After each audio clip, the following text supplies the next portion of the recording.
Bienvenue à cette série sur le Marais. Aujourd'hui, nous allons vous parler de la création du Marais il y a des milliers d'années. Vous allez mieux comprendre les milieux naturels. Également, on va essayer de distinguer la différence dans les milieux humides parce que c'est parfois mélangeant entre ce qui est une tourbière, ce qui est un marais, ce qui est un marécage. On va vous donner un aperçu du potentiel de recherche de ce milieu extraordinaire. Et je suis certaine que tout comme moi, vous allez en apprendre beaucoup.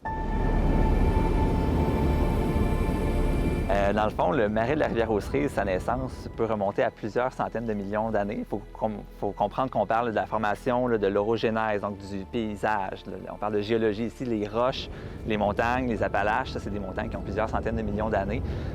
Donc le marais découle un petit peu de tout ça. C'est sûr que si on se rapproche un peu plus dans le temps, seulement quelques dizaines de milliers d'années, là il y a eu la grande période glaciaire, donc il y avait une couche de glace qui pouvait atteindre jusqu'à 5 km au-dessus de toute l'Amérique du Nord en fait, et incluant ici le marais de la rivière aux Cerises à Magog. Il y a quelques dizaines de milliers d'années, environ 15 000 ans, ces glaciers-là ont commencé à se retirer. Ils ont gratté le territoire sous leur masse, puis ça a créé des vallées, les montagnes qu'on connaît aujourd'hui, incluant justement la vallée dans laquelle se retrouve le lac Memphremagog à l'heure actuelle. Par contre, le lac Memphremagog n'a pas toujours été à son niveau actuel. Il y a plusieurs millénaires, donc tout de suite après le retrait des glaciers, il y avait près de 50 mètres de plus d'eau sur le territoire ici. Donc toute la partie où on se trouve en ce moment dans le marais était recouverte d'eau.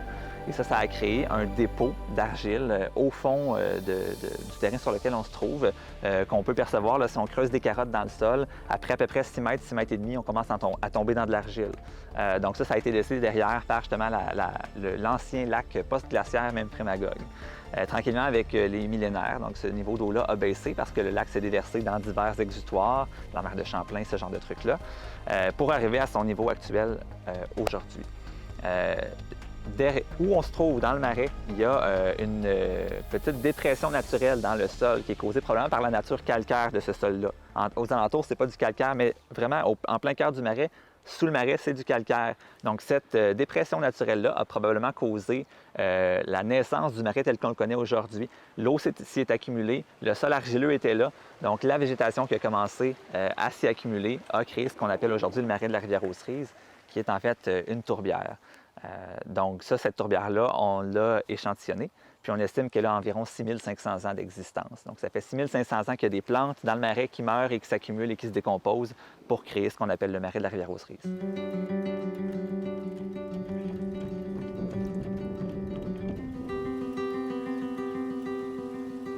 Donc on se trouve présentement dans la tourbière du marais de la rivière aux Cerises. Donc en apparence, un milieu qui ressemble beaucoup au marais qu'on retrouve un peu partout dans le sud du Québec avec des quenouilles notamment. C'est un très beau milieu ouvert dans lequel en fait on retrouve beaucoup d'arbustes qui sont typiques des milieux minérotrophes. Donc c'est une tourbière ouverte minérotrophe. Minérotrophe, ça veut dire que c'est enrichi en minéraux par les eaux de ruissellement. Donc c'est un milieu aussi qui est très riche en biodiversité, mais aussi du point de vue hydrologique qui joue un rôle qui est très important.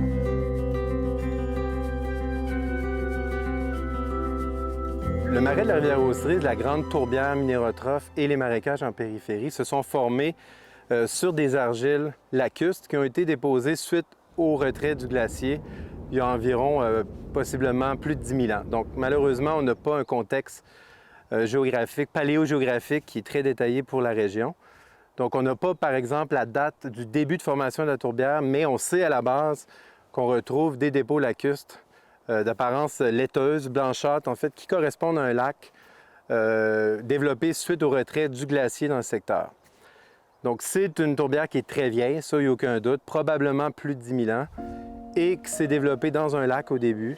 Ensuite, avec l'accumulation de la matière organique, des plantes, au fil des milliers d'années, on a eu le développement de la tourbière minérotrophe ouverte qu'on observe ici derrière nous. Où on se trouve, on est dans la région des Appalaches, donc le mont Hereford et les montagnes vertes, tout ça, ça fait partie du grand massif des Appalaches. Les Appalaches, c'est des montagnes qui ont plusieurs centaines de millions d'années d'existence. On le voit, le mont Harford qui a été complètement lissé par l'érosion au fil des millions d'années. Donc, ce n'est plus... il a déjà ressemblé aux montagnes rocheuses dans l'ouest, mais plus maintenant. Donc, naturellement, entre justement les Appalaches et où on se trouve, il y a une petite vallée naturelle qui a aussi été accentuée par le retrait des glaciers au fil des millions d'années, parce qu'il y a eu plusieurs époques glaciaires à travers les millions d'années. La plus récente là, qui s'est terminée il y a environ 15 000 ans. Donc, ce jeu-là de glace, de glaciation et de retrait des glaciers façonne le paysage, va créer des vallées, va éroder les montagnes, les aplatir. Donc, peut-être que le mont Harford a déjà fait 5000 mètres de haut, mais à l'heure actuelle, avec toute l'érosion qu'il a vécue, il est rendu à 800 mètres seulement. Donc, cette vallée-là dans laquelle on se trouve, la vallée du lac Memphremagog, qui est entre les montagnes vertes et le reste des Appalaches, a été façonnée par, entre autres, justement, le retrait des glaciers. Et c'est dans cette vallée-là que s'est déposé justement les eaux post-glaciaires, le lac Memphremagog et où est né éventuellement le marais. Le lac Memphremagog a atteint son niveau actuel il y a très longtemps. Par contre, dès la fin du 18e siècle, donc les années 1797, le premier barrage qui a été construit sur la rivière Magog. Il faut comprendre que le lac Memphremagog se déverse dans la rivière Magog. Donc, si on bloque la rivière Magog avec des barrages, ça fait augmenter le niveau du lac. C'est ce qui s'est passé au fil de l'industrialisation de la région. Plusieurs barrages ont été construits en succession sur la rivière Magog, ce qui a influencé le niveau d'eau du lac Memphremagog. En augmentant ce niveau d'eau-là, la plaine inondable du marais de la rivière aux Cerises a été réinondée et la superficie humide a doublé selon les estimations, donc à la fin là, de la période d'industrialisation. Maintenant, le lac Memphremagog, comme c'est un lac international, son niveau d'eau est maintenu constant par les autorités tant des États-Unis que du Québec. Donc là, le niveau d'eau est relativement stable dans le marais et dans le lac. Par contre, c'est pas rare à la fin des étés, quand on a eu un été très sec avec pas beaucoup de pluie, que le niveau d'eau dans le marais soit tellement bas qu'il se fasse un petit peu remplir par le lac Memphremagog. Ce qu'il faut savoir, c'est que normalement, ça va dans le sens inverse. La rivière aux Cerises, qui traverse le marais, se déverse dans le lac pour ensuite se déverser dans la rivière Magog. Donc, il y a des petits jeux au niveau du flux des eaux qui se passent entre le marais et le lac Memphremagog. C'est tout un écosystème qui est interrelié, d'où l'importance de protéger le marais de la rivière aux Cerises. Donc, la rivière aux Cerises, elle prend naissance en plein cœur du parc national du mont Harford, entre le mont Harford et le mont Chauve. Donc, il y a une petite vallée naturelle qui se crée à cet endroit-là, ce qui a été aussi façonné par le retrait des glaciers. Et donc, avant la construction du barrage dans le parc du mont Harford, parce qu'il y a une petite digue qui retient l'étang aux Cerises, donc c'était juste des ruisseaux qui s'amalgamaient et qui finissaient par se rejoindre dans la rivière aux Cerises. Et cette rivière-là, elle fait 10 km entre le parc national du mont Harford et ici le lac Memphremagog. Donc, la rivière se déverse dans le lac. Donc, elle est née justement à la suite du retrait des glaciers. Donc, une fois que le niveau du lac Memphremagog s'est baissé de 50 mètres, donc tous ces petits ruisseaux-là se sont amalgamés, ont créé la rivière aux Cerises. Ensuite, à l'époque humaine, il y a un petit barrage, une petite digue qui a été construite dans le parc national du mont Harford qui a créé l'étang aux Cerises qu'on peut visiter. Et ça, c'est la source d'eau de la rivière aux Cerises, en fait. Donc, cette vallée-là où se déverse la rivière et qui arrive éventuellement dans le marais, elle a été façonnée justement aussi par l'histoire glaciaire de la région. Mais la rivière aux Cerises existe depuis plusieurs millénaires. Là.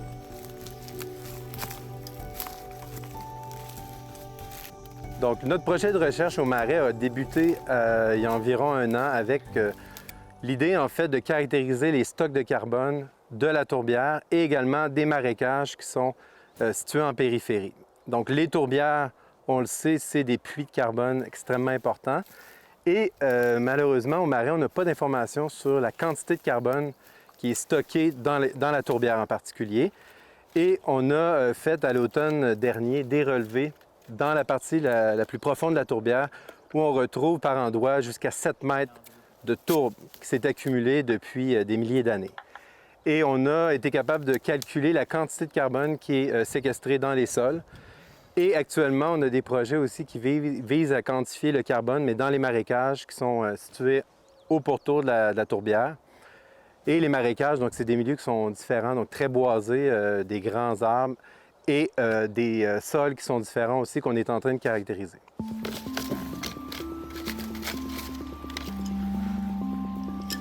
Avais-tu le DHP de celui-là? 27,5. 27,5.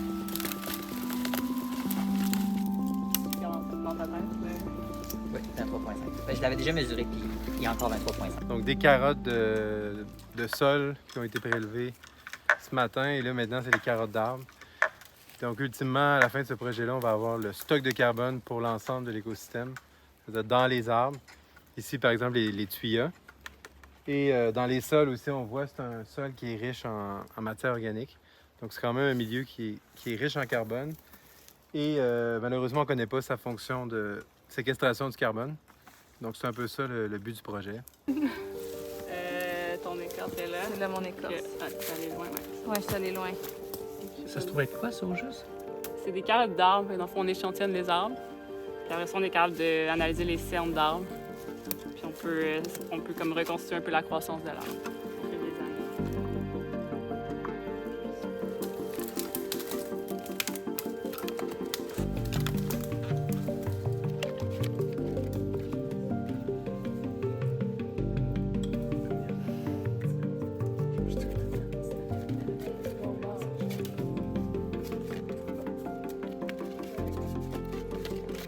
Il en reste encore dedans. Fais-tu le cœur? Il est vraiment pourri, hein? Ouais, c'est ça. Je vais prendre ça en premier. Je regarde dans ma tête. Mais lui, il y a des pourris,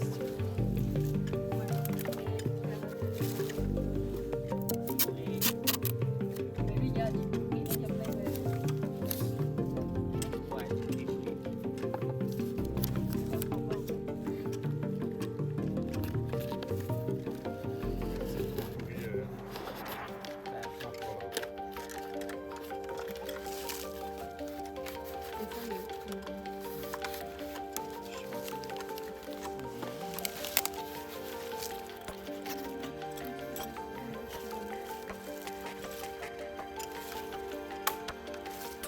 Donc, au marais de la rivière aux Cerises, on retrouve à peu près tous les types de milieux humides. C'est ce qui est vraiment intéressant. Donc, la tourbière minérotrophe ouverte, qui est la partie qu'on voit derrière nous, en fait, où on retrouve les dépôts de tourbe les plus importants, donc des accumulations jusqu'à 6-7 mètres.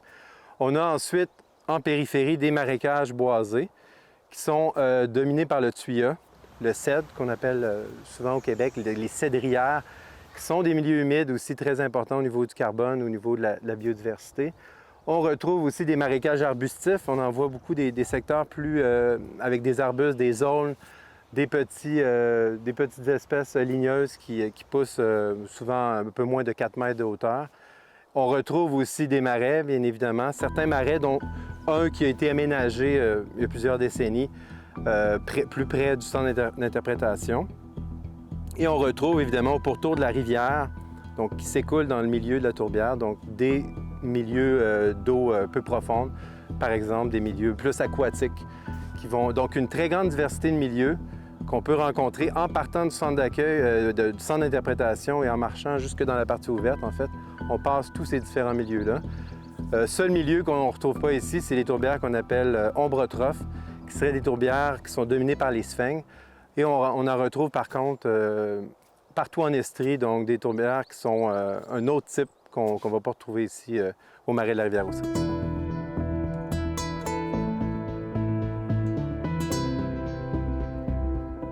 Maintenant que nous comprenons mieux l'origine du marais et des milieux humides en général, nous verrons dans un prochain épisode l'impact de l'humain sur ces milieux naturels-là. C'est important non seulement pour prendre conscience collectivement de notre empreinte, mais également pour se projeter dans l'avenir. C'est clair que protéger et conserver est au cœur de la mission de l'organisation. C'est pourquoi c'est important aussi de faire des recherches et de documenter. Mais l'autre défi, c'est que l'humain doit avoir accès à ces milieux-là. Et ça, c'est tout un défi pour l'organisation, puisque protéger et puis accueillir 250 000 personnes par année, ça représente tout un défi.